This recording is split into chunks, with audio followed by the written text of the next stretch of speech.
Hello and welcome to GameSack, the much anticipated and much delayed Analogue 3D which plays Nintendo 64 games is finally shipping. This is a $250 FPGA implementation of the console. And yes, Analogue did send me a unit in to review. Wait. They sent you one of these to review? Yes, Sean, RGT85, they did. Where is mine? I bought the thing. I've been waiting through multiple different delays, and they send you one just to review it before they send it out to the paying customers. Where is my Analogue 3D? Well, for everyone who pre-ordered one, they should be shipping now. And I just want to let everyone know right now that this thing uses pixels. It doesn't render polygons in 4K resolution like an emulator would. So if that's what you're looking for, this is not for you. So let's start out by looking at some of the features of the console itself. The Analogue 3D console comes in a box. Inside that box, you get the Analogue 3D console, an HDMI cable, a USB-C power cable, and the power adapter itself. You'll want to use the included power adapter to make sure adequate power is provided to the console. I don't recommend just plugging it into a USB slot on your TV. Also in the box are two handy-dandy cartridge cleaners. The console has 4 controller ports on the front which will let you use any Nintendo 64 accessory which normally plugs in there. On top you have the cartridge slot, where you insert one of the dozen or so games on the console which are actually worth playing. I kid. You also have a spring-loaded power switch which you don't have to hold for 5 seconds to power on or off, which is appreciated. On the back of the system, you've got a USB-C port for power, 2 USB-A ports because who doesn't love USB-A, an HDMI 2.0 port for 60 frames per second in 4K, and you have an SD card slot, and you really need to have some fingernails to pull out the included 16 gig card, which is required for the system to run. On the bottom, you get a giant rubber foot to keep the console in place. On the sides, you get absolutely nothing. You can't even attach this to a Sega CD, which is a shame. Since it doesn't have an expansion port on the bottom, it won't work with the 64DD or even the Dr. V64. Maybe they can fix this with the firmware update. You can also get the optional 8-bit Dudo controller for wireless play.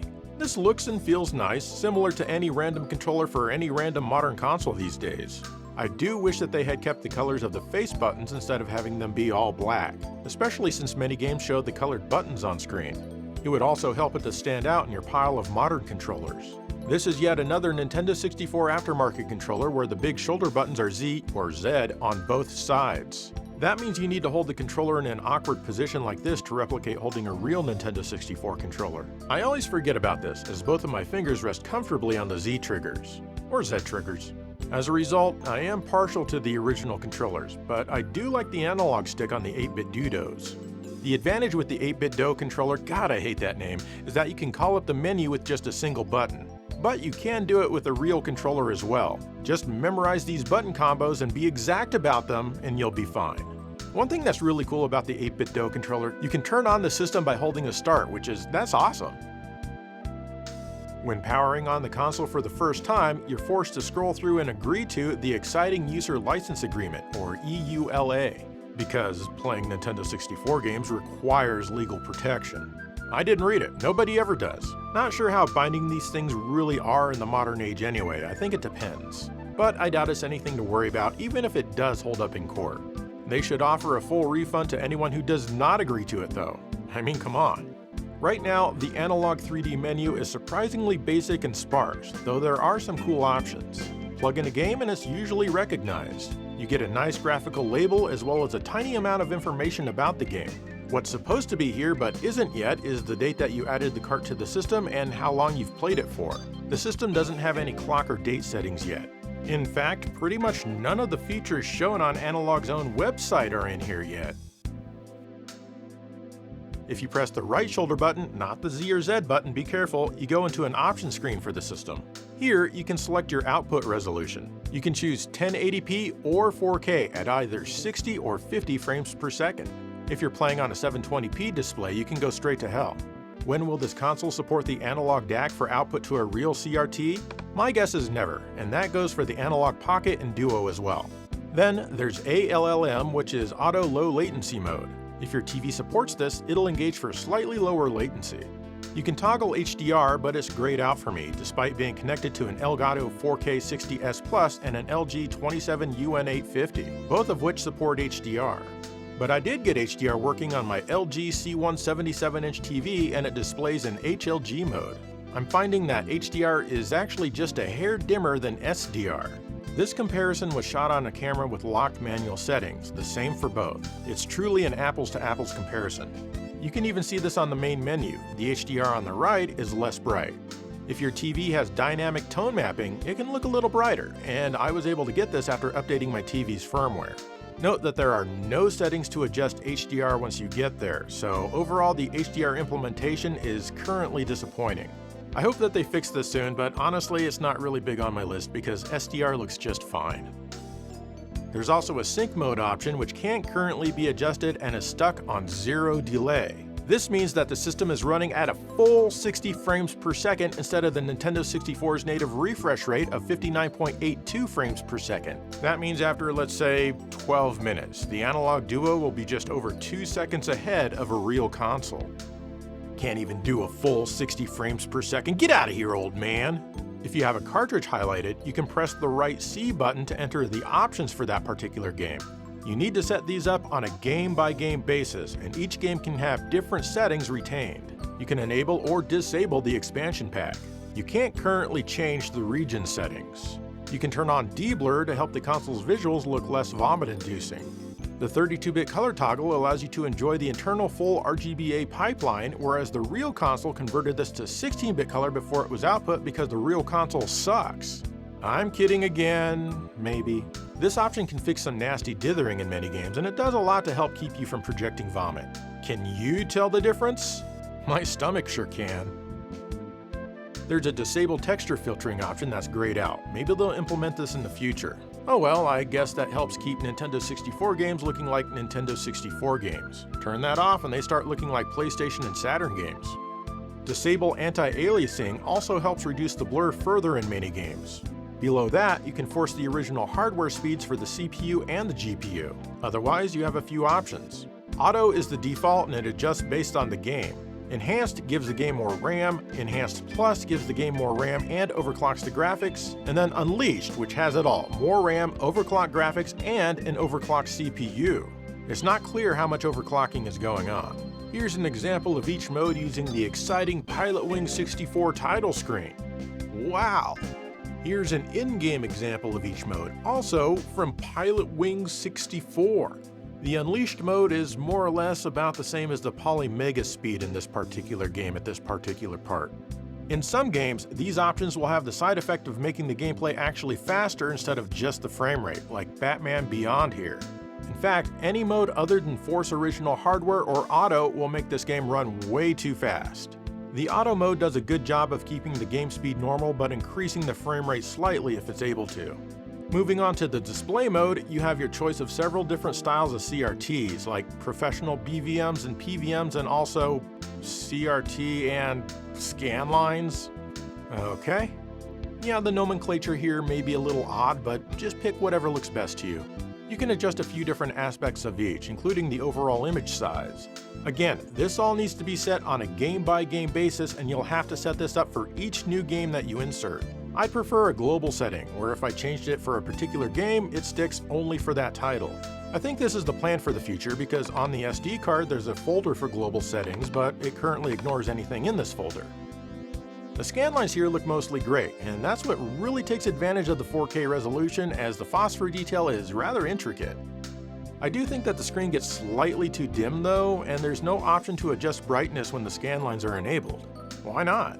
It still looks good, I just like a bit more control. HDR helps a little if you have a TV that supports dynamic tone mapping, but it did end up looking washed out to me with the scan lines enabled in HDR. I personally like the raw pixel look though, so that's usually my go-to for each game when I'm playing on a modern display. Note that even with everything set up to be as sharp as possible, some games are still blurry as hell, like MRC here. And it's also important to note that the Analogue 3D's video acts just like the real console when it comes to its resolution, meaning that everything lives in a 640 pixel wide resolution and each game can have its own internal resolution which is scaled to that. Games that use either 640 pixels or 320 pixels wide for their resolution are sharp as a tack. However, games that use something in between are not, like you see here. And there's nothing you can do about it, except, go to hell. I was hoping that this system could take the game's internal resolution and scale it to a 4:3 shape with some light horizontal interpolation if need be, bypassing the Nintendo 64's dumb 640 pixel window thing. I'd love to see this in a future update. Sound-wise, everything seems good. I mean, it's the Nintendo 64 and it seems the same here. Don't give up yet. Go on, pack them all. Digital Foundry told me that they found a few small tidbits about the audio in a few obscure wrestling games, so go watch their video. It's close. Really close. You moved up.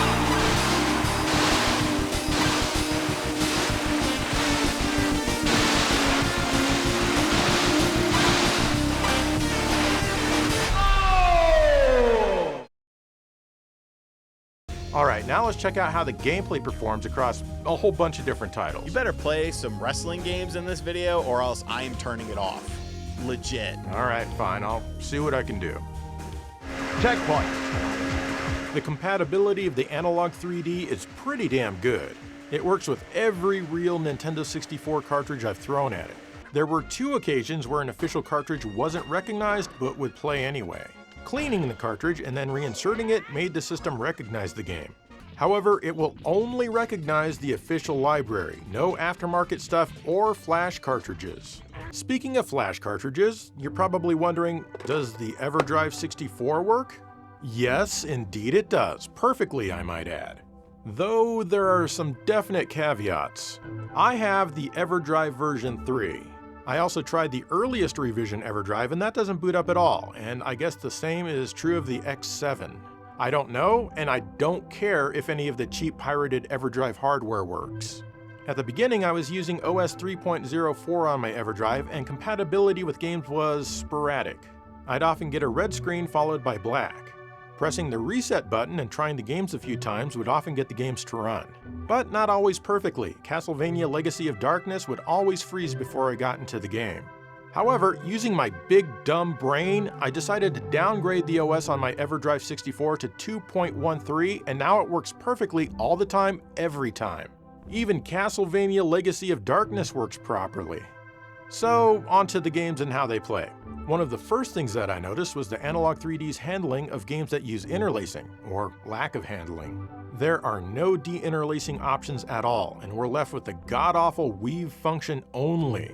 This displays all the scan lines at the same time and gives you nasty combing artifacts. Gross. There's no mode that you can set even with the scan lines or different blur settings to get rid of these artifacts. A lot of games that use the expansion pack also use interlacing. Plus, even more games that have title screens and menu screens that are interlaced. Any additional form of de-interlacing treatment would be better than this, and I really hope they give it to us quickly. Personally, this is the top thing on my list. The games themselves all seem to work perfectly for the most part, except that when playing the first Zelda game with the 8-bit Do controller, it will sometimes rumble constantly, non-stop, until I enter a different scene. By the way, you can switch between the rumble pack and the controller save pack thingy with the minus button on this controller. Doing this did not turn the rumble off for me in Zelda though, as it just kept rumbling and rumbling. I could not get to another area soon enough. It was only in this game where this flaw happened to me. In the 240p test suite, there's some graphical weirdness at the bottom of the screen when first going into some of the screens. This doesn't happen on a real Nintendo 64, so it's not quite there yet as far as total accuracy at how it's handling the graphics. But in this case, come on, it doesn't matter. I did see some weird glitches in the Nintendo 64's best game, Quest 64. But this also happens on the real console itself, so it's not a flaw at all. Flying through the rings in the Nintendo 64's second best game has never been more fun than it is on the Analogue 3D. I mean, look at me go here. I'd always miss some rings playing on real hardware. The Analogue 3D was built for Superman. Playing Mario Kart 64, I still got a tiny bit of motion sickness as I always do with this particular game. So that's accurate, I guess. You can play 64 DD games in a limited fashion using the EverDrive 64 with ROMs that are modded for that. Speaking of game mods, you can indeed play hacks and whatnot using the EverDrive 64, like this wrestling game. Happy, Sean? Sir, you are talking about Virtual Pro Wrestling 2 Freem Edition, which includes modded wrestlers using new graphics injected into the actual ROM of the game, along with new taunts, move hacks, and even audio changes. You would know this if you purchased the Art of N64 Wrestling game book, available on Amazon now. I'll for sure check it out. You can even play English translations of games that were left in Japan. Games like Flying Dragon from Culture Brain are actually improved. It originally runs at 30 frames per second, but by setting the Analogue 3D to Unleashed mode, it now runs at a silky smooth 60 frames per second. I mean, this game still really isn't worth playing, but it certainly helps. In fact, most games will see some form of performance increase when set to Unleashed, even if it's small or barely noticeable. Gauntlet Legends now runs great in single-player mode. It would sometimes hit 60 frames per second on a real console, but rarely. On an Analogue 3D set to Unleashed, it's rare that a frame drops at all, it's mostly just 60 frames per second goodness. Some games may still cap you to 30 frames per second because, well, that's just how they're made. But at least it will be a constant 30 frames now instead of the dips that would often occur. What's nice is that it makes the expansion pack high-resolution modes almost playable, like in Hybrid Heaven here. It's not perfect, but it's no longer a slideshow. Now, if only they'd fix that interlacing. Same goes for Castlevania Legacy of Darkness. The high-res mode is now quite nice and it looks great. I mean, aside from the awful interlacing artifacts. When and if they fix the interlacing, I'd love to play through this one in high-res mode. Nuclear Strike 64 used to run at a super low frame rate for most of the game using the medium resolution. In Unleashed mode, it's now much better, though still not perfect. Certainly playable though. It even makes the fan-made high-resolution pack of GoldenEye rather pleasant to play, though there is some screen tearing sometimes. Perfect Dark looks and plays great with max settings in widescreen mode, which you'll need to set the analog screen size to stretch to take advantage of. Still not perfect though, as the name implies. But maybe it could be called Improved Dark. Okay, that was bad. Like, really bad. Sorry.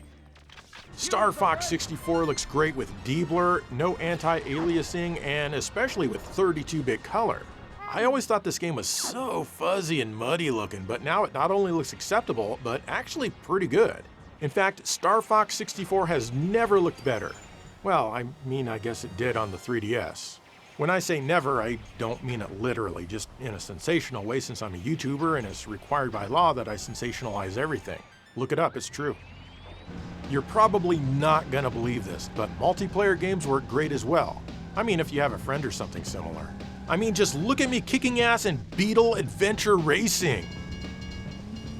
And now, look at my ass being soundly whipped to a pulp in Dr. Mario 64. This is nothing new or unexpected. I always lose.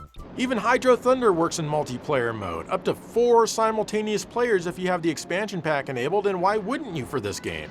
And naturally, Wave Race 64 works great in 2-player mode, though I much prefer this game in single player. Newer games like Xenocrisis run great, though the cartridge itself is a snug fit compared to regular games. This isn't an issue on the regular Nintendo 64, but the Analogue's cartridge slot is slightly smaller. Oh well, smaller slots can feel good. It makes your cartridge feel bigger than it is. I mean, from what I've heard. I mentioned earlier that you can't currently change your region settings, but Japanese games play just fine. This makes me want to do a treasure episode next. I've only got 5 days to make the episode. Should I?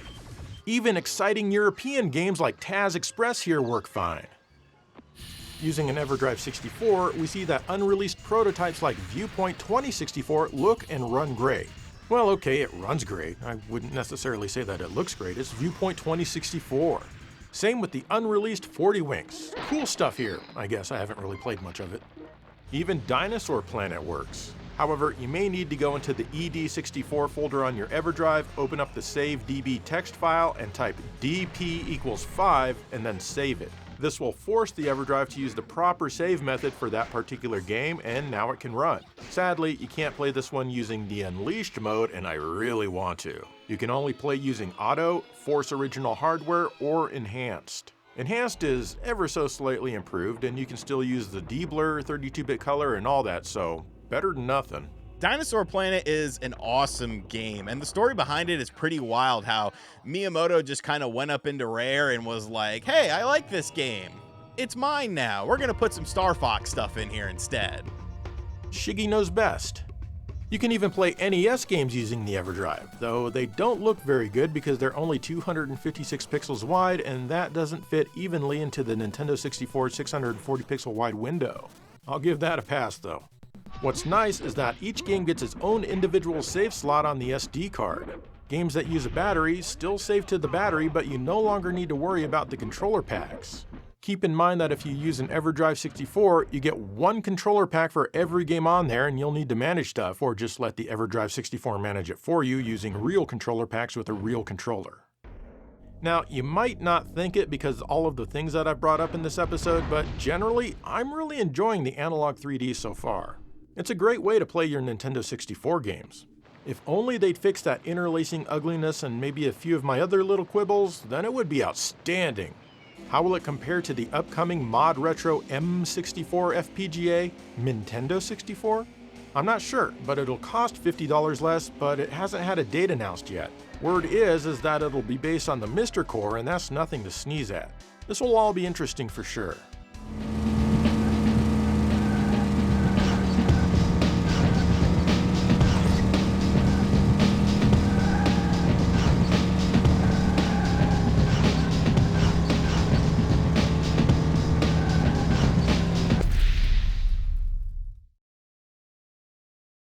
And there you go, that's the Analogue 3D for you. So the question is it good enough to replace using my regular Nintendo 64 with an upscaler?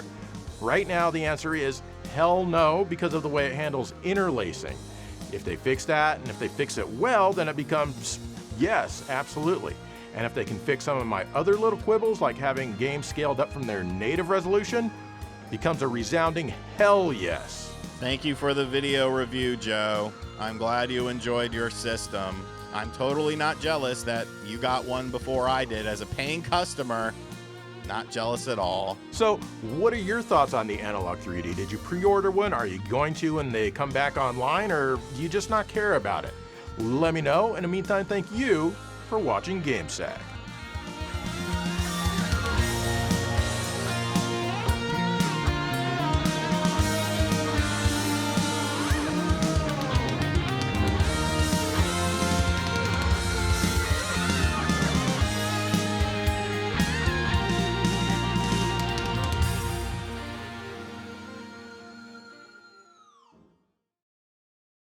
Enhance your Sega CD games? Well, just get rid of that stupid Genesis and attach a Nintendo 64 instead. Now you can enjoy what Nintendo 64 fans have enjoyed forever. Fog! The premier function of the Nintendo 64 enhances every Sega CD game. Snatcher becomes way more moody with Fog. Bring new life into Batman Returns. The story in Lunar is improved tenfold with Fog. Even full-motion video games benefit from special grainy fog. So don't be a complete idiot loser and play games that don't have fog. See why the Nintendo 64 is the world's most favorite console ever. Sega CD, now with fog.